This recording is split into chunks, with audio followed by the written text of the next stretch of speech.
Thank you, sir. I must thank Dr. Rishi for having me here over today with all of you this afternoon. Well, when I got this topic, I was a bit surprised. I was wondering how to go about it.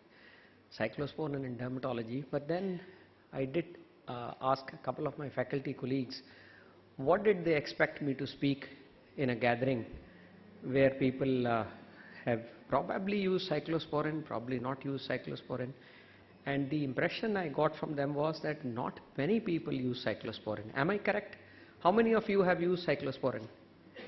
Quite a few. That's very nice. Probably then this talk may be redundant for many of you, but anyway.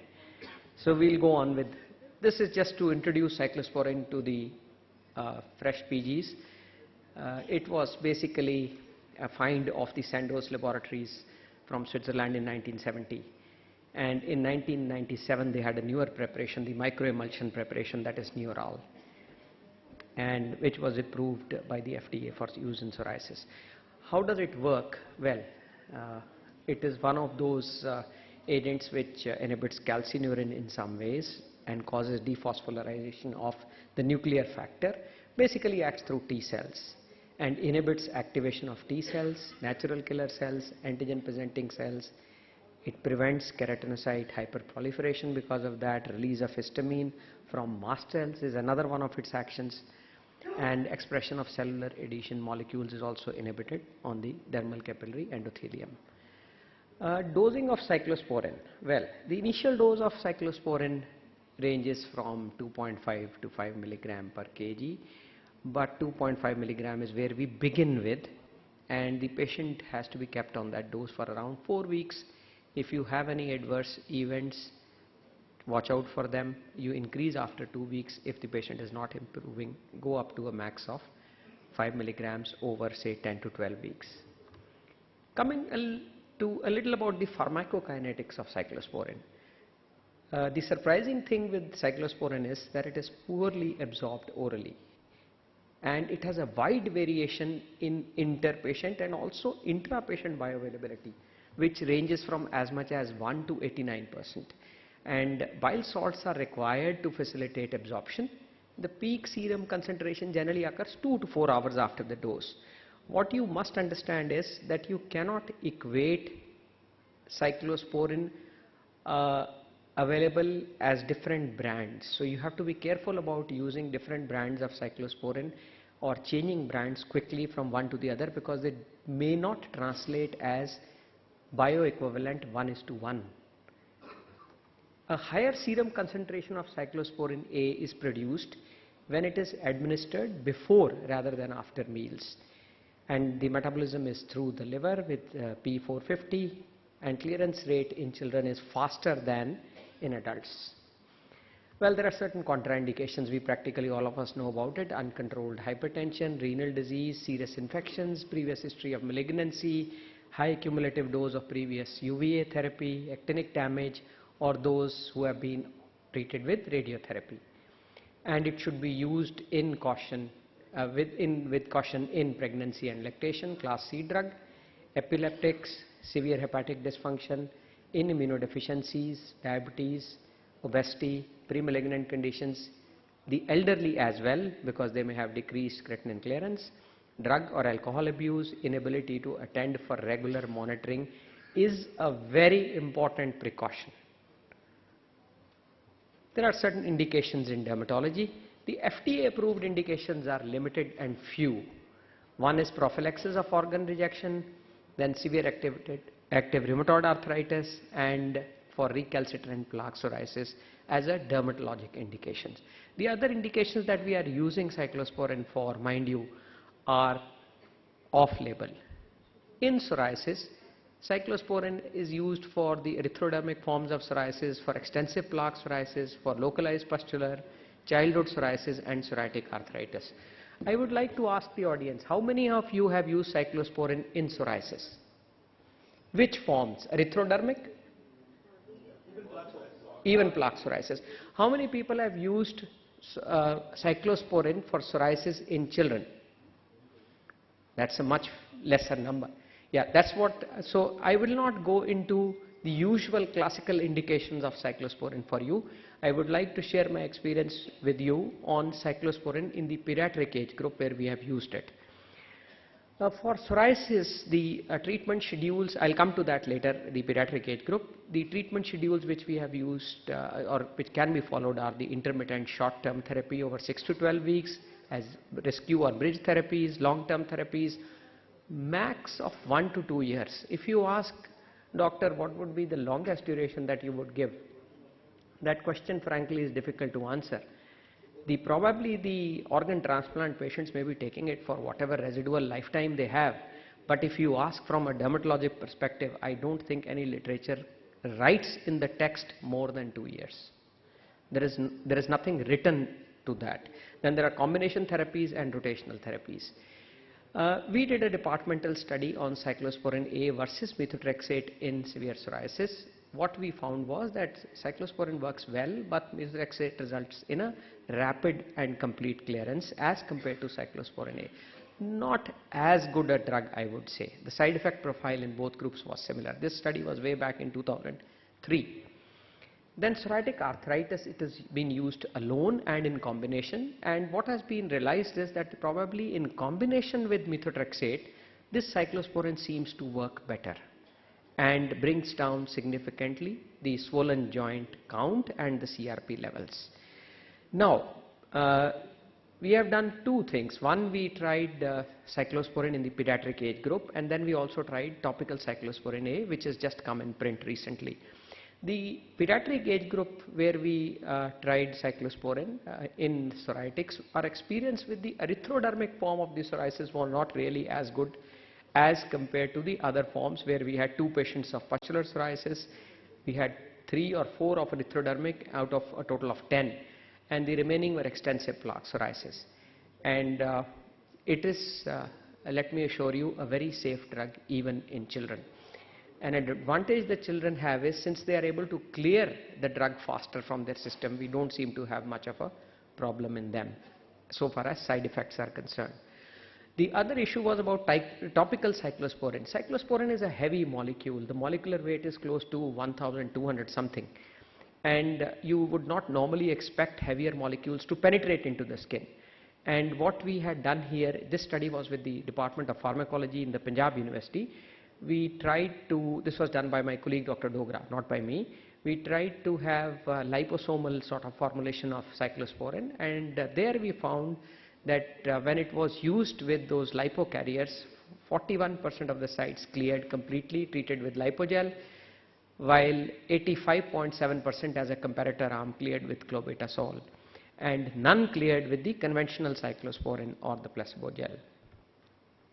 Coming to the other indication, which is an important indication from the perspective of dermatologists. Let's see, how many have used cyclosporine for atopic dermatitis now? This number is less.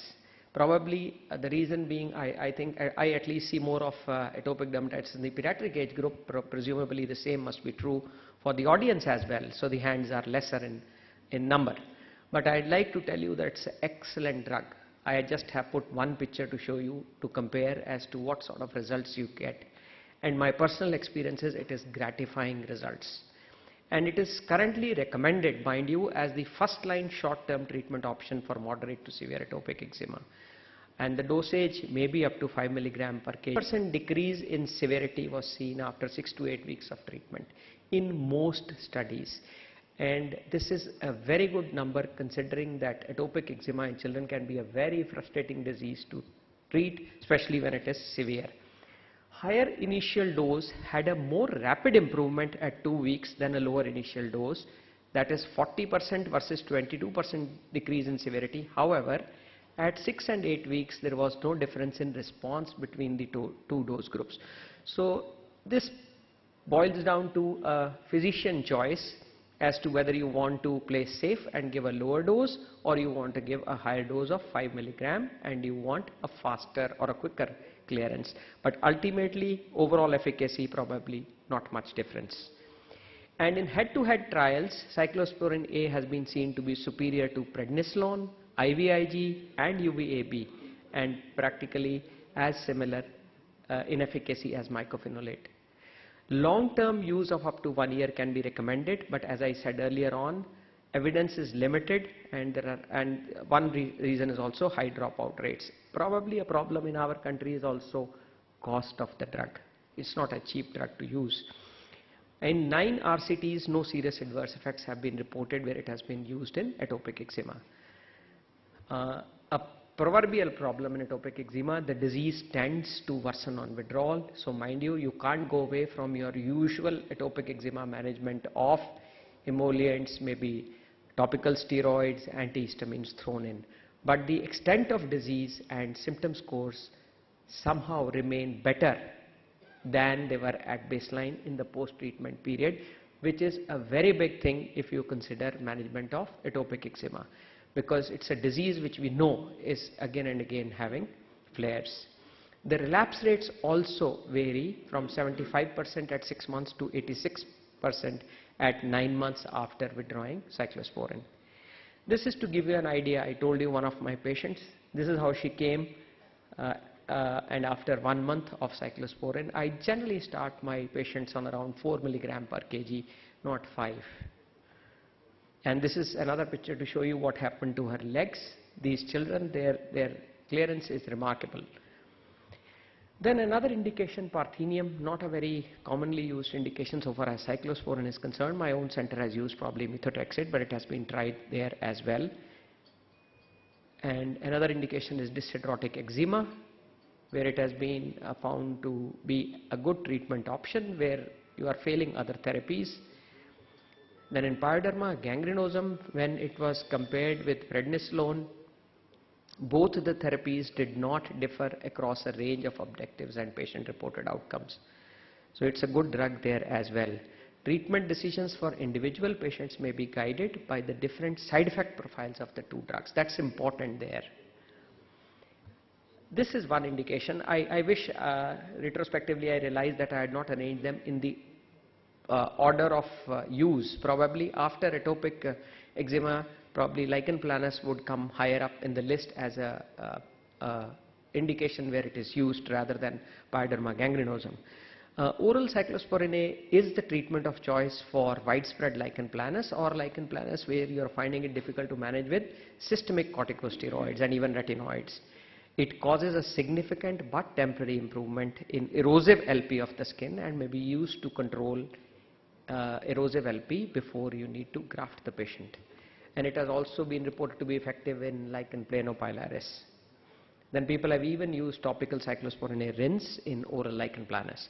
And even I have used, to be honest, in people in whom I have failed with conventional therapies managing oral lichen planus, I have put people on cyclosporine oral for only bad oral lichen planus or mucosal lichen planus. Then another important use of cyclosporine. How many people have used cyclosporine for Steven Johnson's or TN? Okay. One carry home message which I would like people to have is it's a very good drug and may actually be life-saving.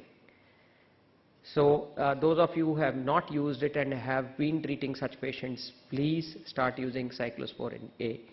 In a retrospective study, 64 patients were reviewed, and it was seen that in STS or TN, cyclosporine A results in lower mortality than predicted by your score 10. And cyclosporine A used in the setting of STS TN increases the probability of patient survival. This was in JAD in 2014. Then another use which probably more people would have used it in chronic urticaria. Approximately 75% of patients with chronic urticaria have full remission after using cyclosporine, and the effective treatment regimen that people follow is 3 milligram per kg per day. You may use slightly higher as well for around 6 weeks, when you start tapering the dose to 2 and then 1 milligram over the next 6 weeks. Pemphigus is another area where some of you may have tried it. I won't go too much into this. Then Behçet's, where it was found that cyclosporine A was superior to colchicine for aphthous and genital ulcers. I probably have not used it, to be honest, for Behçet's. I have used colchicine much more frequently. Then in dermatomyositis, it is as a second line agent. And in a randomized trial of prednisolone versus prednisolone plus cyclosporine A, and the third arm being prednisolone plus methotrexate in new onset juvenile dermatomyositis, cyclosporine or methotrexate was more effective than prednisolone alone. So it does have a role there as well. Please conclude. My last slide. Then in hidradenitis suppurativa also it has been tried. In alopecia areata it has been seen to worsen alopecia areata.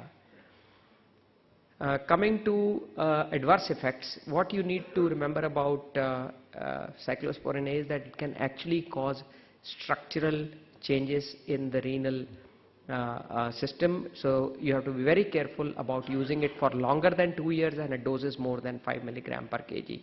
A quick word about monitoring patients. This is continuous monitoring is blood pressure, serum creatinine. And blood pressure monitoring, don't use cyclosporine if the blood pressure is more than 140/90. Please, you first recheck your blood pressure and then use it. And you must monitor serum creatinine to begin with, and then every 2 weeks till you find that the normals are back to normal. If they go more than 10%, don't use it. This is a repetition of what I just said. Some of the adverse effects which many of you know, gingival hyperplasia you have to be careful about along with hypertrichosis. I already told you about it being a class C drug. Then there are drug interactions. You have to be careful about other immune suppressive drugs. Thank you for your patience.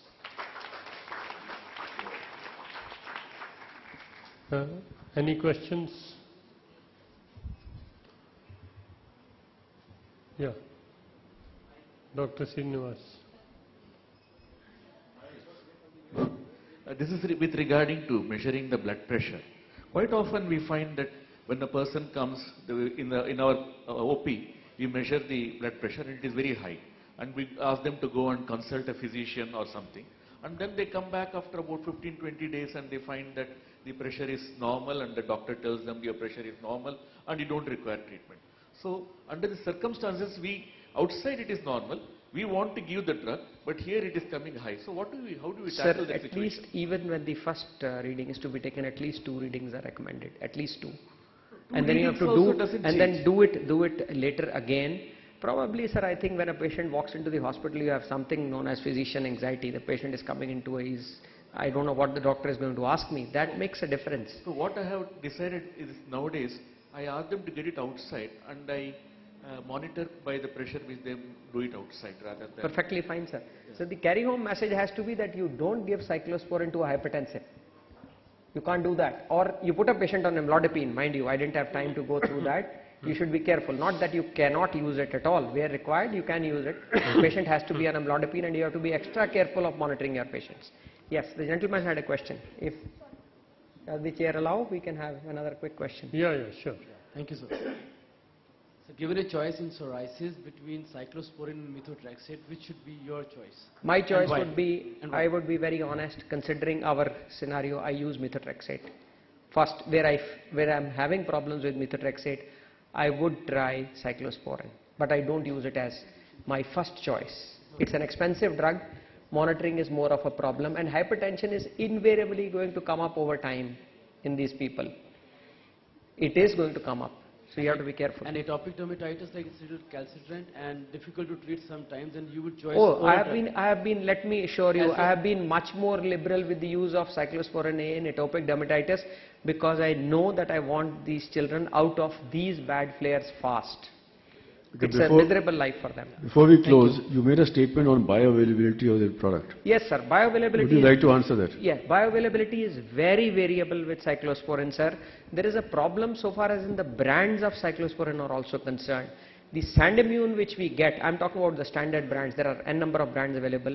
You cannot compare it with Neural, which is and the trough concentrations are not equivalent.